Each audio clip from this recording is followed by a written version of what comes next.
മത്തായി 7-ാം 7-ാം തിരുവചനം. ചോദിക്കുവിൻ, നിങ്ങൾക്ക് ലഭിക്കും; അന്വേഷിക്കുവിൻ, നിങ്ങൾ കണ്ടെത്തും; മുട്ടുവിൻ, നിങ്ങൾക്ക് തുറന്നു കിട്ടും. പ്രിയപ്പെട്ട ദൈവമക്കളെ, ഈ വചനം യേശു നമുക്ക് നൽകിയ വാഗ്ദത്തമാണ്. യേശു പറയുന്നത് ലഭിക്കാമെങ്കിൽ എന്നല്ല, നിങ്ങൾ സംശയിക്കരുത്, ലഭിക്കും എന്നാണ്. നമ്മൾ പലപ്പോഴും പ്രാർത്ഥിക്കുമ്പോൾ സംശയിക്കുന്നു. എൻ്റെ പ്രാർത്ഥന കേൾക്കുമോ? എൻ്റെ ആവശ്യം ദൈവത്തിന് ഇഷ്ടമാണോ? എന്നാൽ യേശു ഇവിടെ വ്യക്തമായി പറയുന്നു, ചോദിക്കുന്ന ഏവനും ലഭിക്കുന്നു. ആവശ്യം എന്തായാലും, കടബാധ്യത, രോഗശാന്തി, കുടുംബ സമാധാനം, ജോലി, വരുമാനം, മനസ്സിൻ്റെ സമാധാനം, വിശ്വാസത്തോടെ ചോദിക്കുന്നവനെ യേശു ഒരിക്കലും കൈവിടില്ല. നമുക്ക് പ്രാർത്ഥനയിലേക്ക് കടക്കാം. നിങ്ങളുടെ ഓരോരുത്തരുടെയും നിയോഗങ്ങൾ കർത്താവിൻ്റെ കരങ്ങളിലേക്ക് സമർപ്പിച്ച്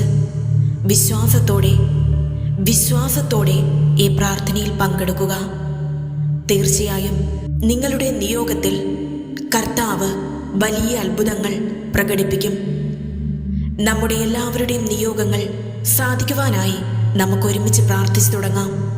പിതാവിൻ്റെയും പുത്രൻ്റെയും പരിശുദ്ധാത്മാവിൻ്റെയും നാമത്തിൽ ആമേൻ. കരുണാമയനായ യേശുവേ, ഈ പ്രാർത്ഥന കാണുന്ന കേൾക്കുന്ന എല്ലാ ദൈവമക്കളെയും ഞങ്ങൾ നിന്റെ തിരുസന്നിധിയിൽ സമർപ്പിക്കുന്നു. ഇപ്പോൾ ഈ നിമിഷത്തിൽ ആരെങ്കിലും കണ്ണുനീരോടെ ഈ വീഡിയോ കാണുന്നുണ്ടെങ്കിൽ അവരുടെ ഹൃദയവേദന നീ അറിയുന്നു കർത്താവേ. യേശുവേ, അങ്ങ് പറഞ്ഞ വചനത്തിൽ ഞങ്ങൾ ഉറച്ചു നിൽക്കുന്നു. ചോദിക്കുക, നിങ്ങൾക്ക് ലഭിക്കും. ഇപ്പോൾ ഞങ്ങൾ ചോദിക്കുന്നു കർത്താവേ, നമ്മുടെ ജീവിതത്തിലെ അടഞ്ഞിരിക്കുന്ന എല്ലാ വാതിലുകളും നിന്റെ ശക്തിയാൽ തുറക്കേണമേ. കടബാധ്യതയിൽ പെട്ടിരിക്കുന്നവർക്ക് സാമ്പത്തിക വിടുതൽ നൽകണമേ. രോഗബാധിതർക്ക് സമ്പൂർണ്ണ സൗഖ്യം നൽകണമേ. ഇപ്പോൾ ഈ നിമിഷങ്ങളിൽ നിങ്ങൾ ഓരോരുത്തരും തങ്ങളുടെ ആവശ്യം യേശുവിനോട് മനസ്സിൽ പറയുക.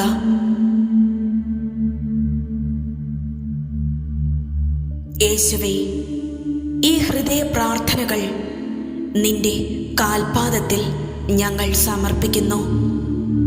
കർത്താവേ, ഇനിയും ഞങ്ങൾക്ക് മറുപടി കാണുന്നതിന് മുമ്പേ നിനക്ക് നന്ദി പറയുന്നു. നീ പ്രവർത്തിച്ചു തുടങ്ങിയത് ഞങ്ങൾ വിശ്വസിക്കുന്നു. അതുകൊണ്ട് ഞങ്ങൾ ഭയപ്പെടുന്നില്ല. നിനക്കാണ് മഹത്വം. കരുണാമയനായ എൻ്റെ യേശുവേ, എൻ്റെ രക്ഷകനായ കർത്താവേ, ഈ നിമിഷത്തിൽ നിന്നെ അന്വേഷിച്ചുകൊണ്ട് നിന്റെ സന്നിധിയിൽ വന്നിരിക്കുന്ന എല്ലാ ദൈവമക്കളെയും നിന്റെ തിരുഹൃദയത്തിൽ ഞങ്ങൾ സമർപ്പിക്കുന്നു. കർത്താവേ, നീ ഞങ്ങളോട് പറഞ്ഞ വചനം ഞങ്ങൾ ഓർക്കുന്നു. യേശുവേ, ഞങ്ങൾ സംശയത്തോടെയല്ല, ഭയത്തോടെയല്ല, പൂർണ്ണ വിശ്വാസത്തോടെ തന്നെയാണ് നിന്റെ മുമ്പിൽ ചോദിച്ചു നിൽക്കുന്നത്. കർത്താവേ, ജീവിതഭാരം സഹിക്കാനാവാതെ വേദനയോടെ ഈ പ്രാർത്ഥന കേൾക്കുന്നവർ ഉണ്ടെങ്കിൽ അവരുടെ കണ്ണുനീർ നീ കാണുന്നവനാണ്. അവരുടെ ഹൃദയ നൊമ്പരം നീ അറിയുന്നവനാണ്. യേശുവേ, കടബാധ്യതയിൽ കുടുങ്ങി രാത്രികൾ ഉറങ്ങാൻ പോലും കഴിയാത്തവർക്ക് ഇന്ന് ഈ നിമിഷം വിടുതൽ നൽകണമേ. അടഞ്ഞിരിക്കുന്ന എല്ലാ വഴികളും നിന്റെ ശക്തിയാൽ തുറക്കണമേ. രോഗശയ്യയിൽ കിടക്കുന്ന നിന്റെ മക്കളെ ഞങ്ങൾ സമർപ്പിക്കുന്നു. മനസ്സിൻ്റെയും ശരീരത്തിൻ്റെയും സമ്പൂർണ്ണ സൗഖ്യം ഇപ്പോൾ ഈ നിമിഷം തന്നെ സൗഖ്യപ്പെടുത്തണമേ. ഇപ്പോൾ തന്നെ നൽകണമേ. കുടുംബങ്ങളിൽ സമാധാനം ഇല്ലാതെ കണ്ണുനീരോടെ ജീവിക്കുന്നവർക്ക് നിന്റെ സമാധാനം ഒരു നദി പോലെ ഒഴുകിയിറങ്ങട്ടെ. കർത്താവേ, ജോലിയില്ലാതെ വരുമാനമില്ലാതെ ഭാവിയെക്കുറിച്ച് ഭയക്കുന്നവർക്ക് നിന്റെ കൃപയുടെ വാതിൽ തുറക്കേണമേ. യേശുവേ, ഇപ്പോൾ ഓരോരുത്തരും തങ്ങളുടെ ആവശ്യം നിന്റെ മുമ്പിൽ സമർപ്പിക്കുന്നു. കർത്താവേ, ഈ ഹൃദയ പ്രാർത്ഥനകൾ നീ ഒരിക്കലും നിരസിക്കില്ലെന്ന് ഞങ്ങൾ വിശ്വസിക്കുന്നു. നീ ഇന്നും ജീവിക്കുന്ന ദൈവമാണ്. നീ ഇന്നും അത്ഭുതങ്ങൾ ചെയ്യുന്നവനാണ്. അതുകൊണ്ട് ഞങ്ങൾ നന്ദി പറയുന്നു യേശുവേ.